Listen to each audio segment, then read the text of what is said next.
de la precisión y la coordinación de los movimientos.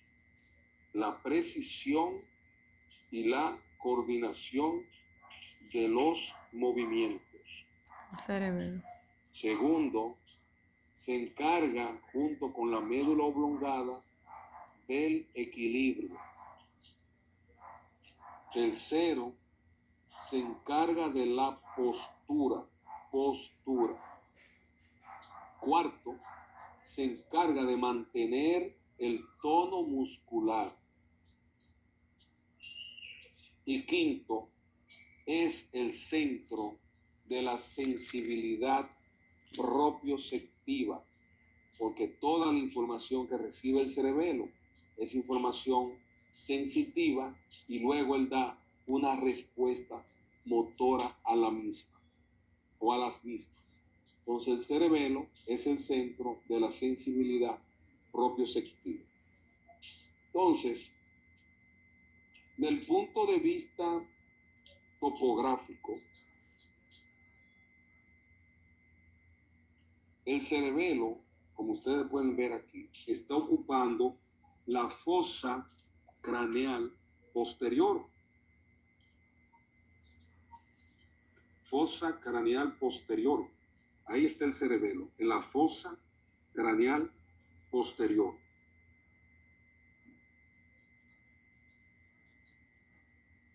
Del punto de vista de su aspecto externo, el cerebelo tiene dos hemisferios y tres lóbulos. Dos hemisferios y tres lóbulos.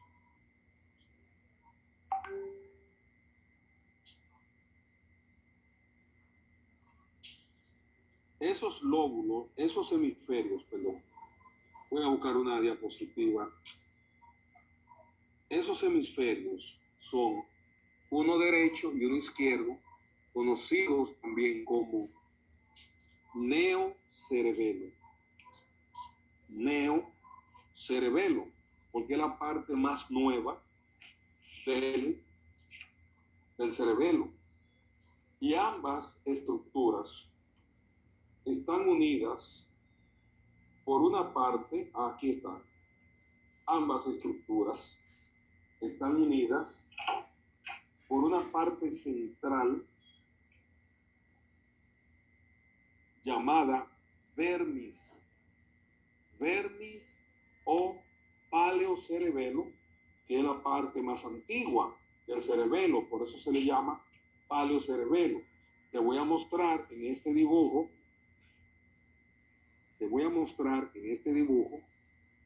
que con una X o con un círculo, toda esta parte son los hemisferios cerebelosos. Y esta parte central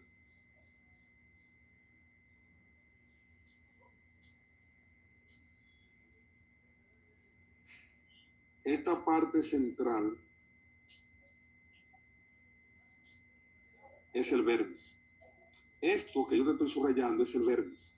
Y estas partes laterales son los hemisferios cerebelosos o neocerebelo.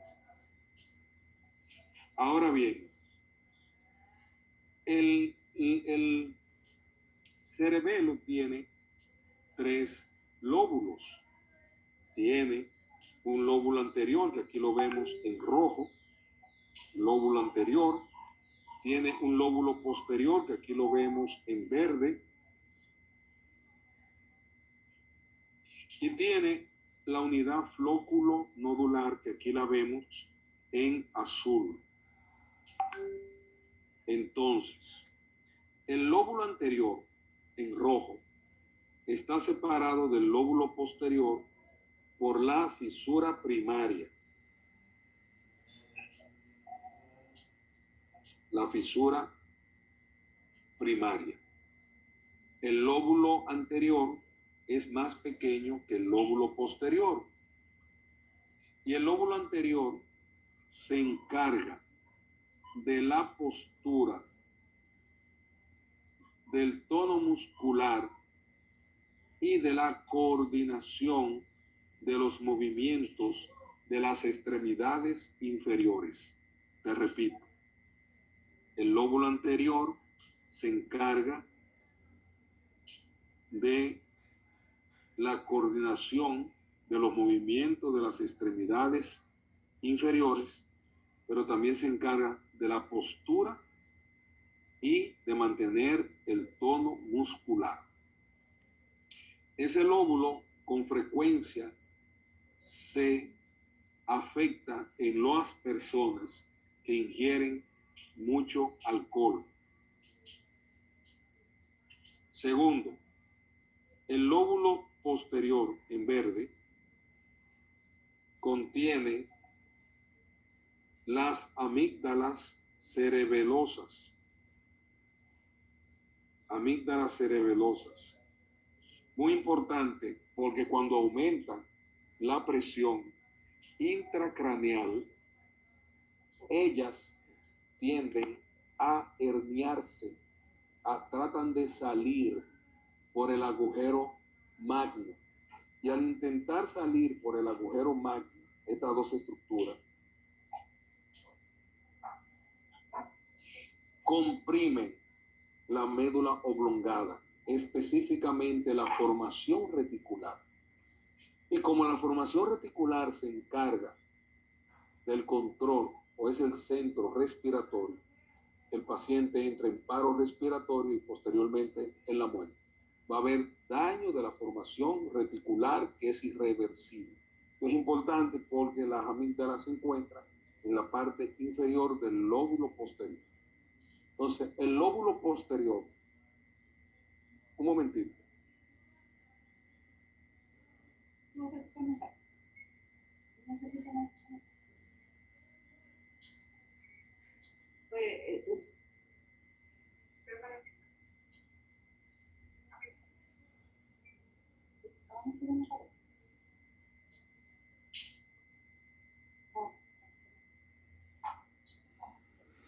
Entonces, el lóbulo posterior tiene como función específica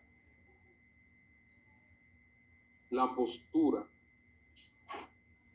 y el tono muscular del tronco y de las extremidades, no de las extremidades inferiores, porque de eso se encarga el lóbulo anterior, sino de las extremidades en sentido general y del tronco, postura y mantener el tono muscular como función específica. El lóbulo, la unidad flóculo que se ve aquí en azul, está constituida por dos partes. Por el flóculo, llamado también archicerebelo, y por el nódulo. El flóculo se encuentra en la cara inferior del hemisferio cerebral, adyacente al pedúnculo cerebeloso medio. Y el nódulo, que es la parte central, este es el flóculo. Y la parte media es el nódulo. Esta parte de aquí es el nódulo, la parte central. El nódulo se encuentra en la cara anterinferior del vermis. Entonces el flóculo y el nódulo están unidos por el pedúnculo del flóculo. Y de esa manera no solamente constituyen una unidad anatómica, una unión anatómica, también constituyen una unidad fisiológica. Y la unidad flóculo-nodular se encarga del equilibrio del cuerpo.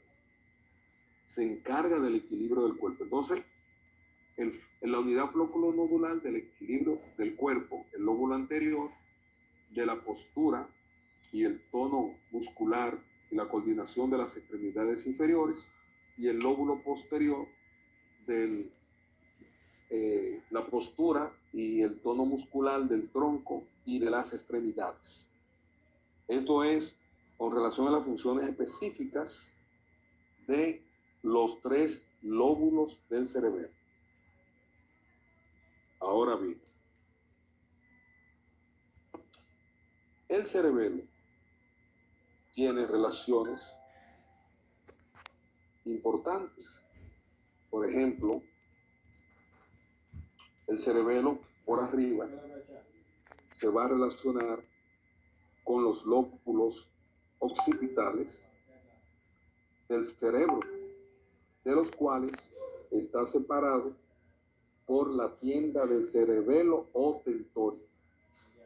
Pero por delante, el cerebelo se relaciona con la médula oblongada, que aquí está representada por un número 12, y se relaciona también con el puente, que aquí está representado por el número 10. O sea, la relación anterior con el puente y la médula oblongada, y la relación superior con los lóbulos occipitales del cerebro. En cuanto a la irrigación, el cerebelo está irrigado por las arterias cerebelosas superiores, anteroinferiores y posteriores. Déjame ver si veo una diapositiva. Las arterias cerebelosas superiores y las anteroinferiores son ramas de la arteria basilar,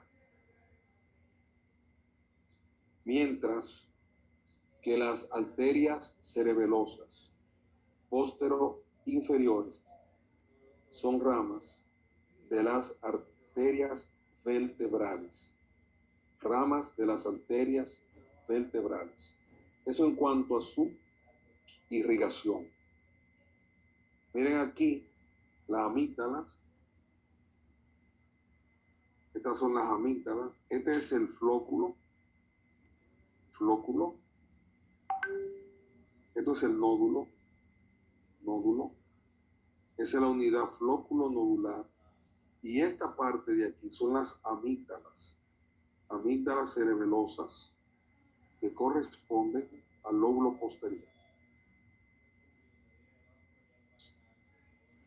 En cuanto a la configuración interna del cerebelo, pongan atención, es una vista lateral. Miren, el cerebelo, la sustancia gris del cerebelo está representada por la corteza cerebelosa y los núcleos profundos. La corteza cerebelosa, ¿verdad?, que está en la superficie, la sustancia gris de la superficie del cerebelo, tiene 3 capas. Tiene una capa llamada capa molecular, tiene una capa de las células de Purkinje y tiene una capa granular. 3 capas: molecular, de las células de Purkinje, y la capa granulosa. Entonces, la capa molecular tiene 2 tipos de neuronas. Tiene las células estrelladas. Todo esto es la capa molecular. Las células estrelladas y las células en canastas o en cestas. Ambos tipos de neuronas son interneuronas inhibitorias. Interneuronas inhibitorias. Ellas inhiben a las células de Purkinje y a las células Golgi tipo 2 de la capa granulosa. Eso no está en su libro de texto, eso está en el libro de Afifi y Berman. Entonces, la capa de células de Purkinje, obviamente, tiene las células de Purkinje. Las células de Purkinje son células grandes, tienen forma de botella, estas rojas grandes que vemos aquí. Estas son las células de Purkinje.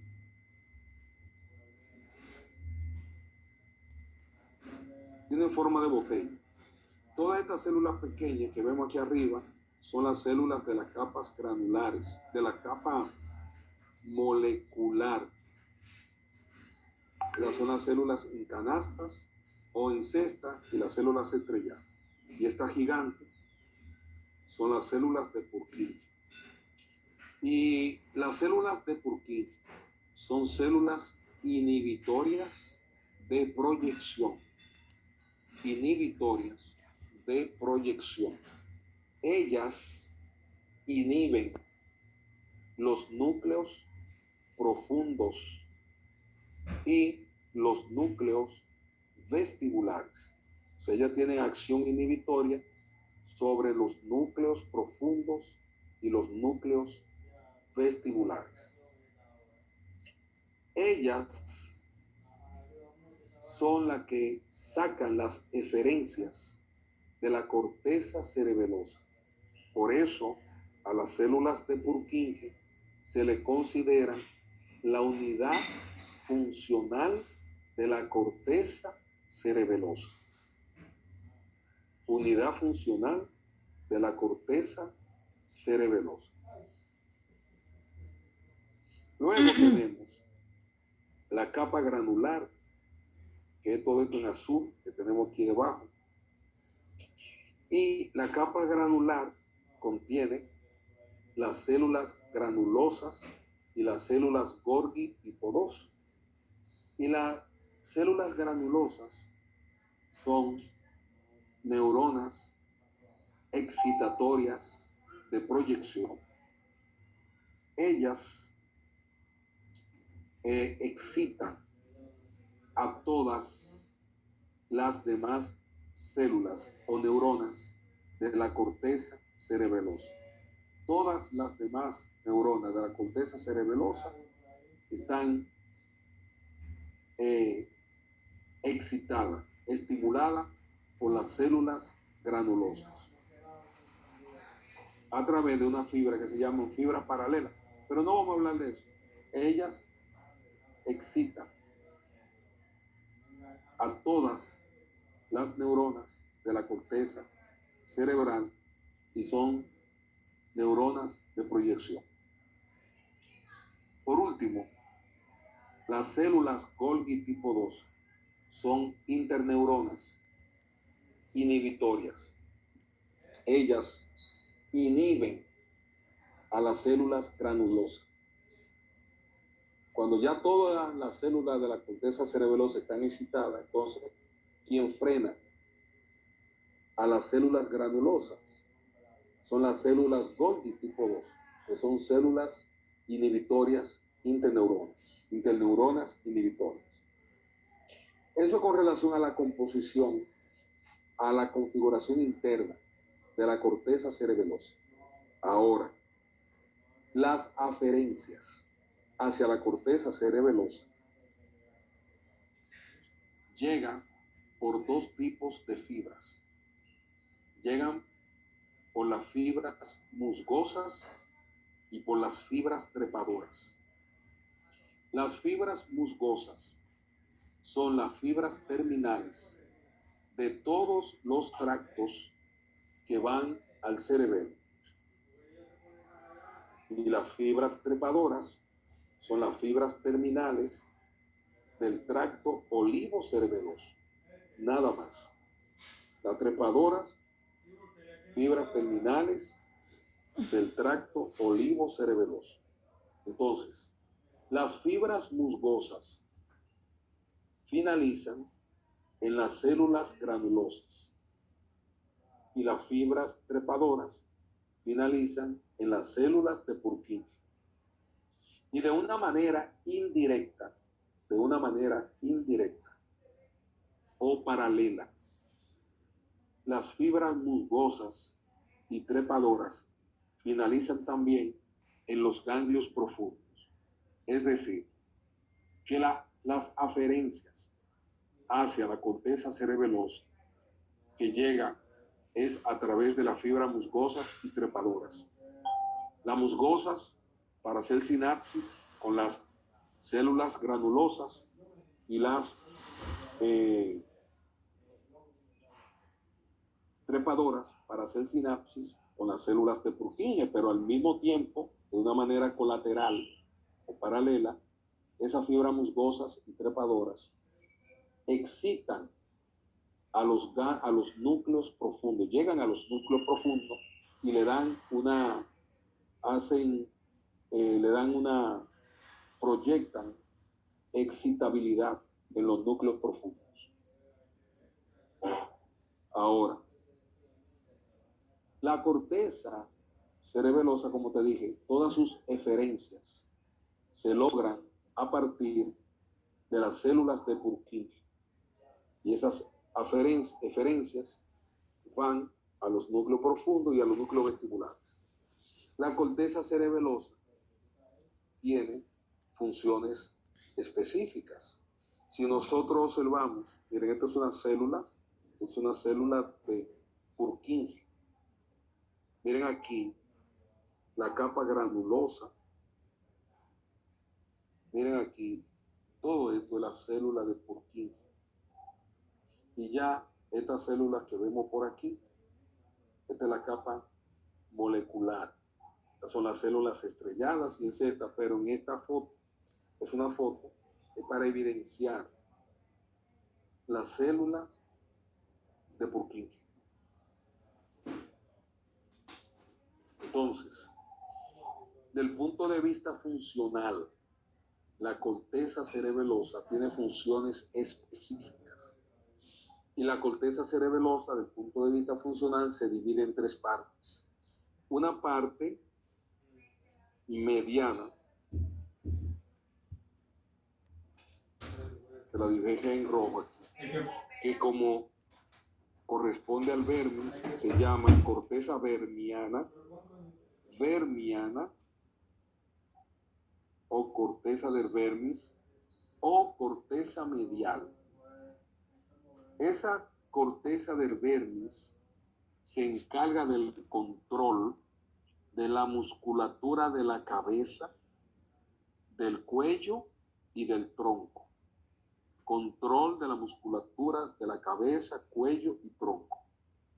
Luego tenemos que los hemisferios cerebelosos, la corteza se divide en dos. Una corteza paramediana,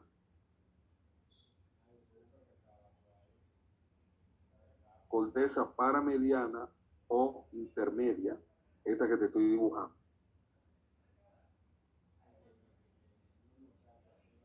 Corteza paramediana o intermedia. Entonces, esa corteza paramediana se encarga del control de la musculatura de las extremidades y se encarga de la postura, del equilibrio y de la locomoción, todo vinculado con las extremidades. Locomoción, equilibrio, postura, y coordina la musculatura de las extremidades. Y luego vamos a ver que por fuera de ella existe una corteza lateral, que es esta, corteza lateral. Y esa corteza lateral planifica los movimientos musculares voluntarios y se encarga del procesamiento espacial y temporal de los movimientos. Procesamiento temporal y espacial de los movimientos y al mismo tiempo planifica los movimientos musculares voluntarios. Pues esa es la función específica de la corteza cerebelosa. Y eso es todo con relación a la corteza cerebelosa. Ahora, con relación a los núcleos profundos,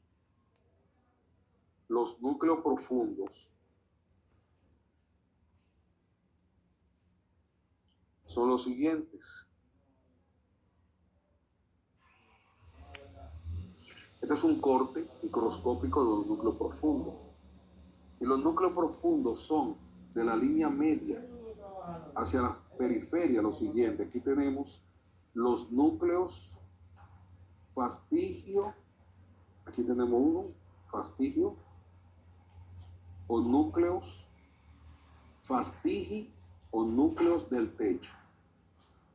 Luego, por fuera de estos, tenemos el núcleo globoso, uno aquí, miren otro globoso aquí, y el núcleo emboliforme. Aquí vemos el emboliforme del lado derecho, pero ahí, el emboliforme de este lado no se ve, pero ahí vemos el núcleo emboliforme, y este es el núcleo globoso. Aquí están los dos globosos y emboliforme. Y luego por fuera de estos tenemos este núcleo que se parece al núcleo olivar inferior. Este se llama el núcleo dentado. Núcleo dentado. Entonces, todos esos núcleos profundos son núcleos, contienen neuronas excitatorias. Con neuronas excitatorias.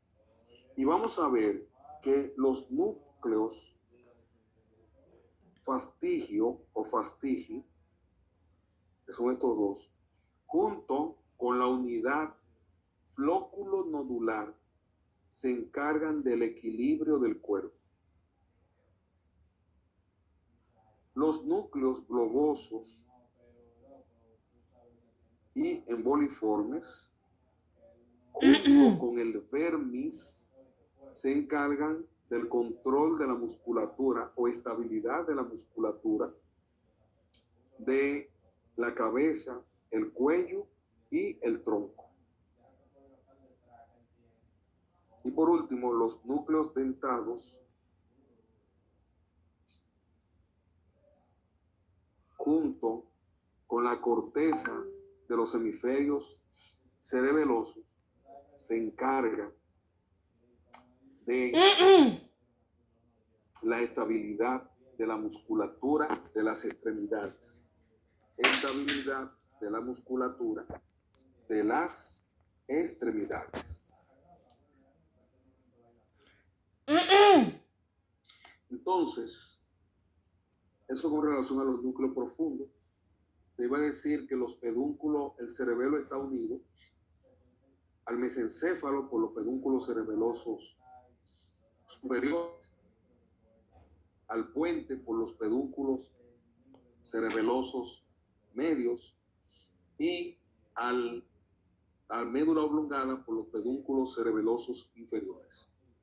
Que los pedúnculos cerebelosos superiores es la vía eferente principal del cerebelo, representan la eferencia del cerebelo, y que los pedúnculos cerebelosos superiores están constituidos por el tracto cerebelo-tegmental, que lleva información del cerebelo a los núcleos rojos, a la formación reticular y al tálamo. ¿La? El cerebelo también pertenece al sistema extrapiramidal, igual que los núcleos rojos, la formación reticular. Entonces, otro tracto que forma parte del pedúnculo cerebeloso superior es el tracto espinocerebeloso anterior, que tú conoces porque yo te lo expliqué cuando hablamos de la médula espinal. También forma parte del pedúnculo cerebeloso superior el tracto trigémino cerebeloso superior. Este se inicia en los núcleos o en el núcleo mesencefálico del trigémino, que tiene que ver con la sensibilidad propioceptiva de los músculos masticadores, y finaliza en la unidad flóculo-nodular. Esto orienta, esta información es utilizada por el cerebelo para la movilización de la mandíbula, movilidad de la mandíbula. para la masticación. Y otro tracto que vamos a encontrar a nivel del pedúnculo cerebeloso superior es el tracto cerúleo cerebeloso. Obviamente nace del núcleo locus cerúleo y el cual va a proyectar noradrenalina hacia el cerebelo. Tracto cerúleo cerebeloso. Son los 4 tractos que están constituyendo el pedúnculo cerebeloso superior. El pedúnculo cerebeloso medio está constituido solamente por el tracto córtico ponto cerebeloso. Córtico ponto cerebeloso. Y por último, los pedúnculos cerebelosos inferiores, que están constituidos, se divide en 2 partes, el cuerpo restiforme y el cuerpo justa restiforme. El primero, el cuerpo restiforme, se relaciona con el puente, la parte del pedúnculo cerebeloso inferior que se relaciona con el puente, y la parte justa restiforme es la que se relaciona prácticamente con la médula oblongada. Pero los tractos que ocupan el pedúnculo cerebeloso inferior son el tracto olivo-cerebeloso, que ya tú conoces, ¿verdad?, que lleva información de la médula espinal hacia el cerebelo. El tracto espino-cerebeloso posterior, que también tú conoces. Existe otro tracto llamado vestíbulo cerebeloso, que lleva información de la posición del cuerpo en el espacio con relación a los movimientos. Tracto vestíbulo cerebeloso. Y hay otro tracto que se llama tracto cerebelo vestibular, que lleva información relacionada con la postura hacia los núcleos vestibulares en respuesta a la información que recibió por el tracto vestíbulo cerebeloso. Entonces hay un tracto llamado tracto cerebelo vestibular. Otro tracto es el tracto cúneo cerebeloso, que lleva información propioceptiva de los músculos y articulaciones del tórax y de las extremidades superiores. Y por último, existe lo que se llama el tracto trigémino cerebeloso inferior, que nace de los núcleos principal del trigémino, sensitivo principal del trigémino y del núcleo espinal del trigémino, y que finaliza a nivel del dermis en el cerebelo.